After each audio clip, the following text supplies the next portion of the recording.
لیکن جس طریقے سے اکثر اوقات ہم دیکھتے ہیں کہ عید قرباں پہ ہمارے ہاں بھی باقی جگہوں پہ بھی ہوتا ہوگا کہ ہر آدمی جو ہے وہ سلاٹر کرنے کے چکر میں وہ کر رہا ہوتا ہے، لیکن اس کو ٹریننگ نہیں ہوتی. اور ہم نے یہ بھی دیکھا ہے کہ جس طرح آپ نے فرمایا کہ چھریاں جو ہیں وہ بہت ہی تیز ہونی چاہیے، اس میں بھی ہم دیکھتے ہیں کہ کوتاہی ہوتی ہے. اور کیا آپ سمجھتے ہیں کہ یہ ہمارے لوگوں کو بھی تھوڑا سا اس کے اوپر اویئرنیس دی جانی چاہیے کہ بھئی اگر آپ نے ذبح کرنا ہے تو پھر کس طرح کرنا ہے، کیسے کرنا چاہیے؟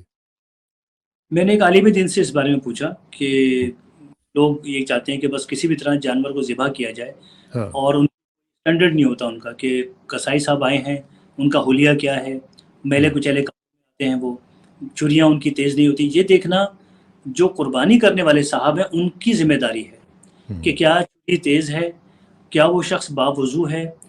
وہ عالم دین نے فرمایا کہ جو قصاب حضرات قصاب نہیں ہوتے وہ ہوں، سیزنل قصاب بن جاتے ہیں، ہاں ہاں وہ ذبح کرتے ہیں. جتنی تکلیف جانور کو ہوئی ہے موت کے وقت اس کو اتنی تکلیف ہوگی، اوئے ہوئے، اور اس کو بھی ہوگی جس نے اس چیز میں لاپرواہی برتی. جبکہ آج ہر آدمی جانتا ہے کہ قصاب سیزنل ہوتے ہیں، وہ ہاں پروفیشنل قصاب جانور کو ذبح نہیں کرا رہا، اس کو بھی موت کے وقت تکلیف کا انتہائی شدید سامنا کرنا پڑے گا اس کی فرمائش پر جو اینیمل ہوں، ذبح ہوا.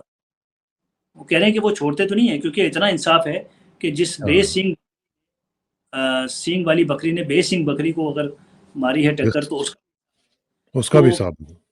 کیسے بچیں گے. انہوں نے ہوں، کہا کہ یہ موت کو خوفناک بنا رہے ہوتے ہیں اور کچھ نہیں ہوتا. قربانی تو ان کی ویسے بھی قبول نہیں کرتا اللہ تعالیٰ، کیونکہ جب جانور کو تکلیف ہوئی، جب اللہ نے ایک طریقہ بتا دیا ہے اس کے ہاں مطابق آپ نے نہیں کیا، آپ نے صرف ایک فارمیلٹی پوری کی ہے، تو قربانی تو ویسے بھی نہیں ہوئی، گوشت کھا لیا گیا بس. لیکن یہ کہ اس کے لیے اسلام کسی عالم دین سے پہلے رابطہ کیا جائے. ہر اینیمل ہر جانور ذبح کرنے والا شخص وہ پہلے عالم دین سے رابطہ کرے. پھر یہ دیکھیے کہ ہمارے یہاں وہ ہوتے ہیں سلاٹر ہاؤس ہوتے ہیں پاکستان میں، انڈیا میں ہاں ہاں کمیلہ وغیرہ بھی کہتے ہیں یا ذبح خانہ بھی کہتے ہیں. وہاں کے پروفیشنل قصائیوں کو قصابوں کو ہائر کیا جائے، اور اس میں جلدی نہ کی جائے کہ پہلے دن اگر وہ موجود نہیں ہے تو ہمیں ہاں پہلے ہی دن چاہے 3 دن میں وہ جس دن میسر ہیں انہیں سے یہ پروفیشنلی کرایا جائے. صحیح بات ہے. اور اس میں سب سے بڑی جو آپ نے بات کی وہ یہ ہے کہ جو چھری ہے وہ بہت تیز ہونی چاہیے تاکہ جانور جو ہے اس کو تکلیف نہ ہو. اور یہ اس کا اہتمام جو ہے وہ ظاہر ہے کہ آپ نے فرمایا کہ جو مالک ہے، جو اس کا جانور کا مالک ہے، اس کی ذمہ داری ہے کہ وہ یہ کرے.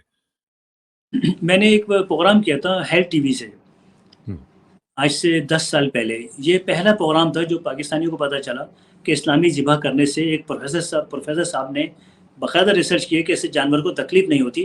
ہاں تو ایک خاتون کلفٹن کی، مجھے یاد ہے آج تک، انہوں نے یہ ریسرچ پیپر پڑھا جا کے آن لائن. ہوں، ہوں، انہوں نے کہا کہ میں 50 سال سے قربانی کرواتی تھی اور میں یہ منظر دیکھتی نہیں تھی کبھی، اور میں کہتی تھی کہ یہ ان ہیومن ہے ہوں، یہ. تو جب ریسرچ پیپر پڑھا تو جو میرا پروگرام آیا تھا اس کے 10 دن بعد عید تھی.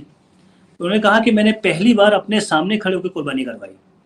کیا بات. تو کہ مسلمانوں کو اس کو اسٹڈی کرنا چاہیے، اپنے بچوں کو جواب دینا چاہیے کہ ہاں گلے پہ چھری جاندار کے ایسا کیوں کیا گیا. ہمارے بچے سوال کرتے ہیں آج کے دور میں. ہاں تو بالکل.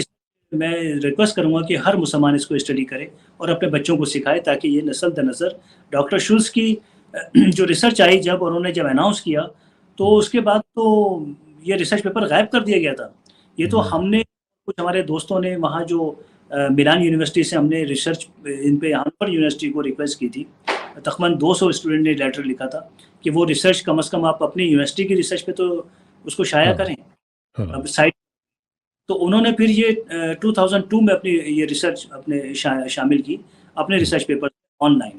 تو اگر کوئی صاحب جرمن لینگویج جانتے ہیں، جرمنی میں اور آسٹریا میں، ہالینڈ میں رہنے والے لوگ یا سوئٹزرلینڈ میں، وہ ڈائریکٹ براہ راست اس کو جرمن لینگویج میں بھی ڈاکٹر شولز کی لکھی ہوئی تحریریں پڑھ سکتے ہیں. Very good very good. یہ بڑا امپورٹنٹ ہے. اور خاص طور پہ میں سمجھتا ہوں کہ پروفیسر شولز نے ایک بہت بڑی فیور دی ہے ہمیں بینگ مسلمس، کہ انہوں نے وہ طریقہ بتا دیا کہ جو اصل میں سائنٹیفکلی پروون ہے اور سب سے زیادہ بہتر ہے. تو اس پہ انشاءاللہ اللہ کرے کہ ہم لوگ بھی، ہمارے جو ناظرین ہیں ان سے بھی گزارش ہوگی کہ وہ بھی اب چونکہ عید کی آمد ہے تو ان چیزوں کا خیال رکھیں. اور جس طرح ڈاکٹر صاحب نے فرمایا وہ بہت ہی زیادہ ان گائیڈ لائنس کو فالو کرنے کی ضرورت ہے جو کہ ڈاکٹر صاحب کہہ رہے ہیں. تو اس لیے میرا خیال ہے کہ ہمیں اس کے اوپر زیادہ ایمفیسائز کرنا چاہیے اور بچوں کو بھی خاص طور پہ بتانا چاہیے، جس طرح کہا جا رہا ہے کہ لوگوں کو پتہ ہو، ان کے بچوں کو پتہ ہو کہ اس کا کانسیپٹ کیا ہے. ٹھیک ہے نا ڈاکٹر صاحب؟ ڈاکٹر شولز کا یہ ریسرچ پیپر، اسے اسٹڈی کریں اور اپنے جو ساتھ آپ کے کولیگز ہیں غیر مسلم، ظاہر ہے کہ جو جرمنی میں، یورپ میں، امریکہ میں، کینیڈا میں رہتے ہیں، اپنے غیر ان کو مسلم بتائیں. دوست ڈسکس کریں کہ اسلامک طریقہ آپ کے پروفیسر شولز کہہ رہے ہیں کہ صرف ہاں اسی طرح کیا جائے، یہ اسلام کی تبلیغ بھی ہوگی اور اسلام کا ایک اچھا فگر بھی سامنے آئے گا. اور اس ایبسلیوٹلی ایبسلیوٹلی. حوالے سے، اور چلیں خاص طور سے جو مسلمان ابھی ہوئے ہیں، جو نئے مسلمان ہیں، ان کے سامنے بھی اس اسٹڈی کا ذکر کیا جائے. بالکل صحیح، بالکل صحیح ہے ڈاکٹر صاحب. بہت بہت شکریہ. اللہ کرے کہ جو آپ نے بات کی ہے اس کے اوپر نہ صرف عمل ہو بلکہ اس کو ہم پھیلتا ہوا بھی دیکھیں اور لوگوں تک اس کا پہنچتا ہوا بھی دیکھیں. بہت بہت شکریہ. انشاءاللہ جلدی آپ سے ملاقات ہوگی.